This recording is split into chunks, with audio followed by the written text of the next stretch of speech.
It's car con carne. Let's eat in the car. It's car con carne.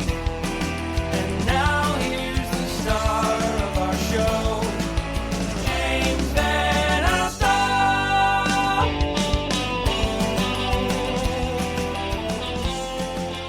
Welcome to Car Con Carne, episode 707.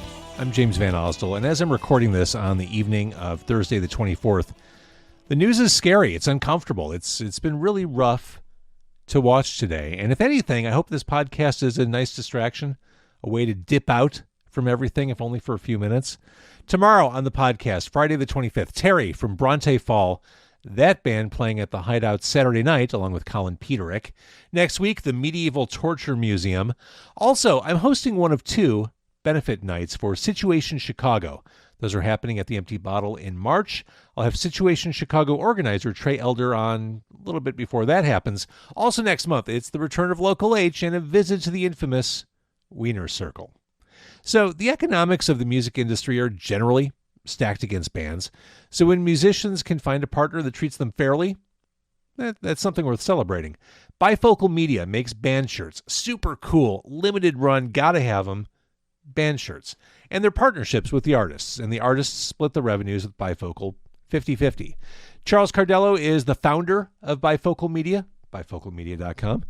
And he joins us tonight. Charles, we hear it all the time. Bands used to make money from their music. That's not the way it works anymore. It's all about the merch. So based on that, having a strong merch strategy, a merch partner, seems to be everything in the present day. It's not everything, but it's definitely easy money for the bands. It's money without having to record and write and tour, when you work with us anyway. Let's talk about some of the collaborations. I mean, I see collaborations with the likes of Circle Jerks and Dinosaur Jr., Devo, DJ Lance, David Yao, a celebrated former Chicagoan, David Yao. How did you get into these trusted partnerships with all these really cool artists? We started as a video production and company and a record label, and just through, I don't know, years of working in the industry, we made some relationships, and we published a few books for the comic artist Brian Walsby. And he had a lot of connections with kind of 80s hardcore royalty and kind of hard nuts to crack, so to speak. And I don't know, he worked at a grocery store and he hated it. And I was like, why don't you, he had all this notoriety as an artist, a visual artist. And I don't think he realized that. So he was close friends with Buzz from the Melvins. So one day we were at coffee, and that's what I did when I was in my 20s. I just drank coffee till noon, and then I worked. But no, I asked him to ask Buzz from Melvins if they wanted to do a shirt, just so I could prove that he could make some money from his art. And they were close friends, so Buzz agreed, even though we had done a couple CDs with the Melvins that went with Brian's books. So we had a sort of a relationship there, but we did the shirt, and a month later I handed Brian a check, for over $1,000, and he was just like, "Wow." So the first probably 20 shirts we did with Brian, and just bands that knew of him. And people got paid quickly. And a lot of their friends were in bands. So they told them that we paid quickly and that we made quality stuff. And it's kind of an artsy fartsy limited thing too. So you're not going to find these shirts at Hot Topic. There's, if you don't get it when we have it, you just have to wait for the next one, which is kind of cool. That kind of small batch collectible mentality. Yeah. I get it. I love it. We're not charging an arm and a leg for them like we could. We keep the prices under $30 for most of them. So people like that. I mean, I guess it just snowballed. Like one band leads to another, and then you're working with Devo somehow. Or, you know, we have a shirt coming out next week for Biz Markie. We're working with his wife. So it's like, okay, sure, you know. I would have never thought it would have gotten to this point, but I'm not complaining. It's fun. And as a side note, I think I go down a Devo rabbit hole about once a year. I was listening to Smart Patrol and Mr. DNA like 2 days ago, and I hope at some point the rest of the universe recognizes just how ahead of their time they still are. Yeah. No one sounds like Devo. Yeah, I don't think they're starving or anything. Well, for sure. Yeah, but yeah, it's kind of like, I don't know. They're like the Beatles for freaks, you know, like they're kind of like one of those bands that everybody likes, you know. So I don't know. Yeah, just when people hear them, they like them, you know. They're one of those bands. Can you show us some of your shirts? Like, do you mind holding them up to the camera? No. Yeah, I'll show you some shirts. I just happen to walk have us some through. here All right, in a big pile. All right, most of these are kind of newer things. This is the Melvins. Lord of the Flies with a giant fly. That's that 3/4 that baseball jersey looking style. Yeah, that's by Thomas Hazelmeyer. That's awesome. Amphetamine Reptile Records fame. Let's see. All right. And that's cool. So that's for people just listening. For people just listening, that it's that bold kind of fluorescent green color, and it's black and white. That's a striking look on that Melvin. He does all this stuff with Thomas Hazelmeyer does all these with linoleum. So he engraves the design, a negative, into linoleum, and then puts the ink on there and presses. So all his designs are done that way. Oh, that's badass. Yeah, he's pretty badass artist. This one is by the kind of a famous rock photographer, Ron Spencer, who took most of the famous pictures of the Germs. And that's Germs. And that's a Ron Spencer photo. And Ron, can you see it okay? Yes. Hey, what I like about that, it looks almost like one of those old iron-on transfer t-shirts. Yeah, it does. And so that one came about because Chris Sherry drew one of his photos. And he was so cool. I had no idea that Chris had drawn. I didn't know. Like it was a while ago. And Ron posted the shirt, even though it was his photograph. We referenced without his permission. He posted the shirt and said, "This thing's badass. You should check it out, even though I'm not getting paid." So I immediately got in touch with him and made sure he got paid, and that led to us doing this shirt with him. That's awesome.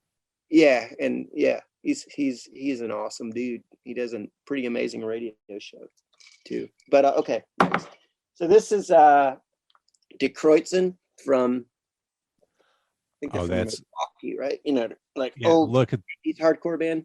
Yeah.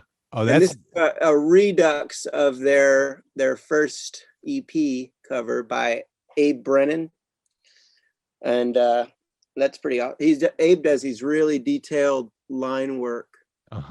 He just sent me the drawing and I did the color and the type on it. But Cows and Beer, it's black and red. Yeah. Let's see. Oh, this one, we're working with this artist from, I believe she's from Ohio, Columbus, I think. I could be wrong, but check this out. This is Peppermint Ray Gun. That's Mike Watt. She does these amazing just illustrations. That's amazing. I think we're going to start working with her on a bunch of stuff if she'll have us. That's amazing. Like this awesome punk rock woman from Ohio.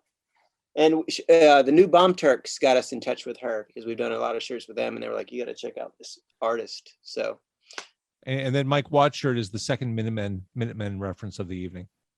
Oh, yep. Well, I have good Mike Watt stories, but that'll have to be the next one. There. Orange you were talking about. There. Oh man, that is. Can you see going gone? Yeah, that's awesome. Yeah, I got one of these this is mine actually. Yeah, that's a keeper for sure. No Means No, Wrong Cover Redux by Chris Sherry. Oh my God, that's so great. Yeah, this is one of those ones that we redid. The initial version of this was on red. We sold 500 of them in like 4 days. I bet. So like 8 months later, we did this just because. And these shirts do all the marketing for you. I mean, because people see these and they're thinking, oh my God, that's the coolest. Where did you get that? How come I've never seen that before? Yeah, that's the idea. That hopefully, they're not going to find it. One thing that does suck is I issue about 6 or 7 cease and desists a month because people will just take the designs and do a really shit like rip off. I've seen that happen. They're taking it from an image this big from the website, right, and trying to print it. Oh, that's gross. So don't buy those if you see the bootlegs. This is old college friends of ours started a band, and they're real Avett Brothers. They're like a big folk rock. Oh yeah. Now, but that's by this is the second Avett Brothers shirt we did. Everyone likes the Avett Brothers. This is from a friend of mine, Tyler Wolf. He was in that band Valiant Thor. Oh yeah. He was the bass player in Valiant Thor, but he's a pretty badass artist too, and a really old friend of mine. So, and those Avett Brothers guys went to the same little shit college I went to. So, all right. So, what's the colorful one that your arm's resting on right now? This? Yeah. This is DJ Lance Rock. Yes, DJ Lance, Yo Gabba Gabba. From Yo Gabba Gabba. Can you see that? Yes, that's okay. Good. That is as colorful and as vibrant as you would expect for a DJ Lance t-shirt. This is star-studded. It's got Mark Mothersbaugh from Devo, Ian Mackay, Keith Morris, bunch of people, Lou Barlow, Jello Biafra, Milo Ackerman from Descendants, Bill from Descendants, John Reese, Hot Snakes, Biz Markie up there. It's like a modern version of the Some Girls album by the Stones. Yeah. So yeah, we got permission to use all these folks, and 15% of the profits from this one go to the Biz Markie Just a Friend Foundation, which helps underprivileged kids and stuff. So that one's still available. Yeah, yes, that's limited to 500. I think we still have 100 left, but awesome. We haven't done like the second big round of here. Look at our stuff. Well, I like the charitable component too. That hopefully will motivate some people. Yeah. Well, yeah. It's kind of feels good to do that. Exactly right. Big Star. Big Star. How many Big Star t-shirts have you seen in your lifetime? I mean, really? I've only seen the Star one. The you know what? They issue. This is by Brian Walsby, by the way. And Brian met Jody from Big Star when he was touring with the Melvins as their merch guy. And they went to Ardent Studios where Jody works. And Brian gave him a parody drawing he had done. And that led to us being able to do a Big Star t-shirt. That's super cool. Yes, that's the way these all work pretty much. It's it's weird. JFA by tattoo artist Aaron Coleman. That's fantastic. The colors are amazing. It's a red t-shirt. Let's see what else. Oh, this is Acid Mother's Temple shirt by Jay Holmes of Tokyo by way of Rocky Mount, North Carolina. Super trippy, psychedelic. Looks like it just came off the press in 1973. Yeah, I think that was the idea. Yeah, that one's pretty awesome. Like the kids who wear those shirts to school, they've got detention. Oh, that's amazing. These shirts are so cool. Yeah. They just did a new record. They just recorded a new record. This one took forever. And this is one of the ones I was most excited about. It seems like the people that we actually know take the longest to say yes to us. Like the people that we've known forever are like, we'll see. And then, they're super picky about the art and everything. But this one is one of my favorites. Superchunk. This is by Ron Liberty, who was he's a Chapel Hill, like print. I don't know. He's been there forever. He's done Cat's Cradle posters since the '90s when I started going to shows as a teenager. Wait, hold that up again. It has. I can't quite put the era together. It feels very like 1983, maybe. It definitely feels like inspired from a long time ago. Yeah, all his stuff is like screen prints where he just kind of like gets in a zone and does whatever. And he makes, this was from a poster for a show, and I saw it and I was like, we should. I think I had tried like 6 different Superchunk ideas, and Mac was like, which is, they want it to look like they want to like it, I guess, which is good. So that's a great one. But then finally I showed him this one, and he was like, I think I just found it on Ron's Instagram page, and I was like, I mocked it up and sent it to Mac before I even asked Ron about it, because we'd already tried some other ones, and he was like, fine. He said, yeah, let's do that one. So I was really excited about that one because they're one of my favorite bands. They're one of the first bands I ever saw when I was a kid too. So, and that leaves a mark. Yeah. And then another Thomas Hazelmeyer, Mudhoney. I love the logo is so animated and fun, and this looks like a gig poster for sure. Yeah. We're going to start doing skateboards, and this is one I might want to try to bug them about doing a skateboard because it's kind of has that vibe to it. For sure. So the economics, this reminds me, it's publicly known. It's 50-50 split with the artist. Everything's very straightforward. It reminds me of when I first became aware of indie labels, when I first became aware of Touch and Go and Steve Albini business ethics. It's just everything's straightforward, no bullshit, no industry. Yeah, we don't even do, we've done a couple contracts, but with licensing companies, but other than that, it's all just trust. And then usually people get paid before they expect it, which is good. So yeah, nobody's complained yet. Not to me anyway. People seem stoked on the whole setup. And a lot of bands that have exclusive licensing deals with other companies will do a shirt with us. Because we're only doing, say, 300 of them, and the licensing companies seem okay with it, so it's cool with me. You were telling me right before we started recording tonight, things really accelerated during the pandemic, which makes sense to me. I was one of those people who was doing just tons of online commerce. Like I couldn't wait to have things delivered to my door. Yeah, it was like, oh, here's a message from the outside world. What's it going to be today? Is it going to be a record? Is it going to be a T-shirt, a book? Like, people were bored and they had free money coming at them. So, it was like, I'm going to shop. And, also when, I had a real job, I ran an ad agency for up until like 5 years ago.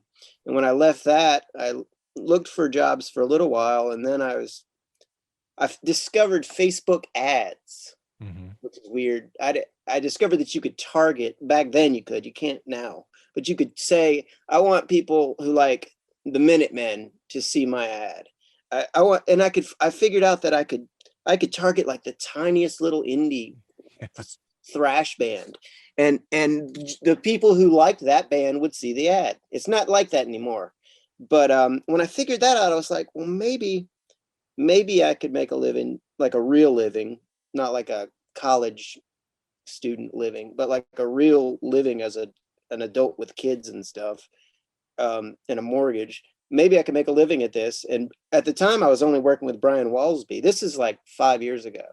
So that's when I decided to start like going through my record collection and seeing who did the artwork for the bands, and started forming relationships with the visual artists, rather than just the bands. And that's when it really took off. Now, during the pandemic, I had a lot more time to work because I wasn't doing anything social. I wasn't traveling. So I just started putting, 40, 50 hours a week into it. And that combined with the fact that people were bored and shopping online, and bands needed extra revenue because they weren't touring. So everybody was quick to work with us all of a sudden. Bands were before, $2,000 might not have been worth even talking to me about. All of a sudden they were like, all right, that's $2,000, So it's like, it just became easier to do everything. And then people just started buying lots of stuff. And I expected it to slow down, but it's still crazy at this point. Well, and for music fans, myself included, the ability to help an artist and have a keepsake souvenir from helping out, that's awesome. Whether it's, contributing to Bandcamp Day or buying a t-shirt from Bifocal. I mean, you're helping the artist, and there's something that feels really great about it, knowing, okay, I can't go to shows right now, or I couldn't go to shows then. Here's just a minor thing I can do to contribute to the overall cause. Yeah, that, and I think people like a limited edition item, I'd be a lot quicker to pull the trigger on a Dead Milkman shirt if I knew there was only 100 of them or 150 of them, or a Melvins shirt. We've done a few where we only did 150, and they typically sell out in a day or two, because people want one, and they know they're not going to be around in a week. So it's it's fun, because when you make film, I worked in that industry for most of my life as an adult. You have a project, and it takes sometimes years to get it done. And then you get that feeling of accomplishment, and you get that high of artistic whatever. Like with the shirts, these are all projects that start with an idea and contacting the band, and then there's all this collaboration between me and if I'm not the designer of the shirt and the illustrator and the band and all the members of the band and sometimes the managers. So you have all these big projects that have all these separate elements similar to film, but they're done in, like, I can get a shirt done in a week sometimes. And then it's just like, boom, I'm on to the next. Whereas with film, it takes a year to get that feeling. With this, it's like, it's just you get a lot of quick feedback from people. You get to make some art, and we used to put out a lot of records too, and that takes forever, and even longer now. Yeah, way longer now, and way more expensive now. Speaking of filmmaking, video, your roots, I'm still waiting and still kind of expecting something of a music video renaissance to happen. I kind of thought it would happen when the pandemic started, as bands couldn't tour and get out there, just as a way to get their visions out into the universe. Do you think having a video strategy is a good move for artists moving forward? I mean, it's a rhetorical question, but I think the answer is yes, right? Yeah, especially if you can come up with something good and unique. I mean, there's a lot of bands that just made weird, kooky videos, and that's what made the band.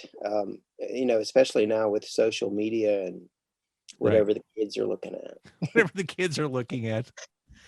Thinking about the limitedness of what you're doing, as we're recording this on the 24th of February, it was a couple days ago, you did a limited, totally badass Agent Orange shirt, limited to 300. Are those gone as we're talking?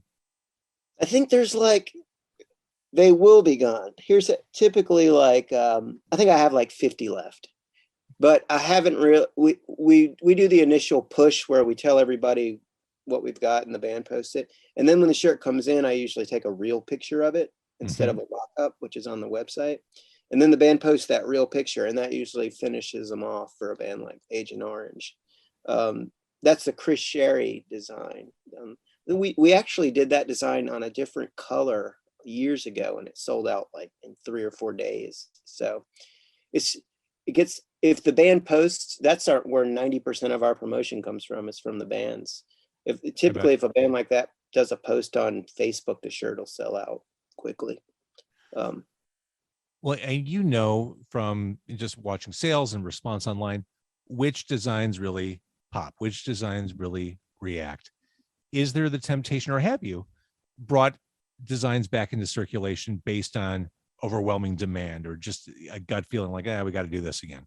Yeah, but we always change them so that whoever got the first batch of them still has a unique product or whatever. I think we've done it for like probably like 20 different designs. We've done that, but we change it. We would never just bring back the same thing. Like sometimes we'll do it. Like lately we've been doing these baseball tees with the 3/4 sleeves.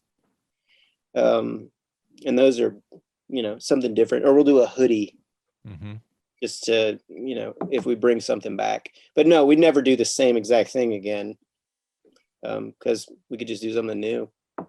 It's like vinyl. Second pressing is different color. You might have a splatter vinyl pressing for the second run, or the limited purple version for the third. So everyone, they have the same thing, but it's their own special limited. Well, and usually we don't do it unless, like, if I get 40 emails from people begging me to repress a shirt, I'm probably going to do it, on a different color. So most of the time we do less the second time, but people are happy when they come back because they seem to do just as well the second time around if we do a different color. So, but we haven't done that with too many of them. Just the ones where people didn't maybe get it.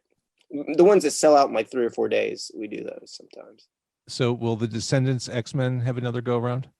Nope, that's done. Done? We're just not doing any more parodies. Like, we're just kind of over the parody thing. And that one was a parody.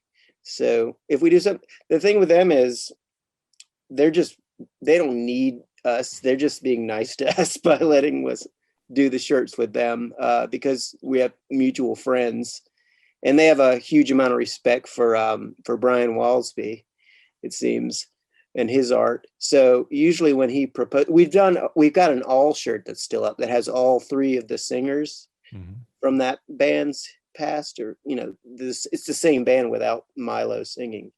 But we're not reissuing any of the parodies. All right, along the lines of Descendants, were they the first pop punk band? I don't know. Were they? I think the Buzzcocks were around before. You could argue that the Sex Pistols were pop punk, really. I guess you could probably argue the same thing for the Ramones. English stuff is pretty darn bouncy. It's all kind of pop punk to me. All right. So as you're in the office. We're recording this late on a Thursday night. I am keeping you over time, and I apologize for that. But as you're sitting there in the office, what are you working on? Can you tell us anything that's coming next, so that we should keep our eyes out for? I was working on actually that Biz Markie shirt. Let me see if I can. I don't want to waste your time. Not at all. But let's see if I can find a picture of it. I'll tell you what I'll do is I'll get crazy and I'll take a picture of it with my phone and then show you the picture that I took with my phone. It's recycled. Let's see. Here we are on this digital platform communicating, and you're going to take a picture of your computer and share it over this digital communication. I don't know. Surely there's another way. I don't have it on my phone yet. So here, this is a terrible picture, but here you'll get the idea. Oh, that's terrible. Well, here you go. This is top secret. You ready? I'm ready. So this can you even see it? Oh yes. Oh, that's amazing. That's Biz Markie. It's Chris Sherry digital drawing, and I don't know if you're familiar with Chris, but he's kind of like everybody in Southern California knows Chris Sherry if you're in a band, especially if you're in a pop or in a punk band, you know Chris Sherry. But he's the guy who does all the Descendants work. He's their official artist. But so he's also like a drama teacher, I think. The Biz shirt looks awesome. I love the business model. I love the fact that it's ethical in dealing with the artists. I love the exclusivity and the uniqueness of each release. And it's just, you tapped into something cool. I mean, making film, I'm sure, is awesome. I mean, I know you have some history in the Midwest working on the Braid documentary back in the day. But I love this whole thing you're doing. It's super cool. Keep doing what you do. So the website again is bifocalmedia.com. That's it. Yep. Right on. Charles Cardello, thank you. Yeah, thank you.